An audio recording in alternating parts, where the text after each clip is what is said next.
Hi everyone, my name is Paul Kesselman, a multiplayer producer over here at DICE on Star Wars Battlefront 2, and we're going to take a look at Strike on Takodana.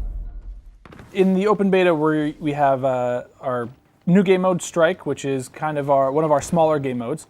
And in this one, you are attempting to take an artifact out of Maz's castle and extract it.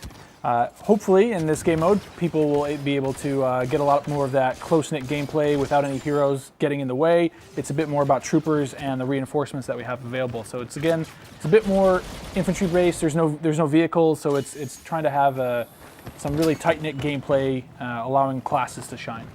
In Strike, we have it's an 8v8 game mode, so 16 players will be running around. You see here some of the resistance troopers that we have, the 4 various classes. There's the assault class, the heavy class, the officer, and the specialist, and some of their star cards. Star cards are a way for you to increase the level of customization for your character. So if you want to play as the assault class and you really want to focus on having a great grenade, this allows you to upgrade your grenade over time so it does more damage, or maybe it has a larger explosion radius.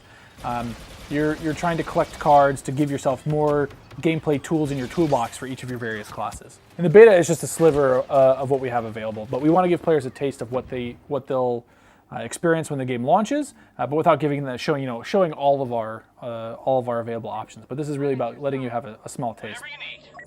We want players to work together as a team. As you spawn in, we want to make sure that people are trying to pick the right classes that complement each other. That way you can get in there, try to work with, say, the officer, which is one of my favorite classes.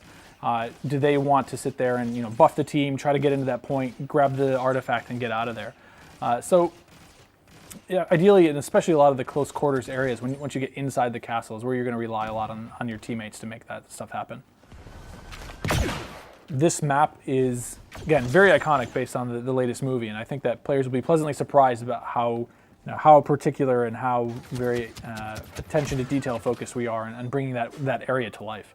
In this scenario, we're not trying to recreate anything from the movie, so we're not having them steal like Rey's, the lightsaber that Rey finds, for example. We want to keep it a bit more not encroaching on the story of the movies, because then we run into situations where, well, are we trying to retell the story of the movie? Are we not?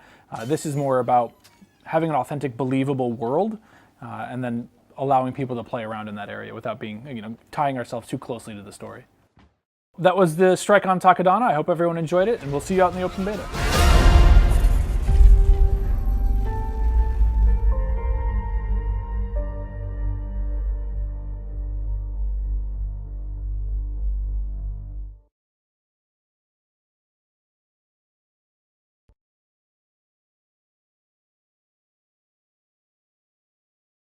PlayStation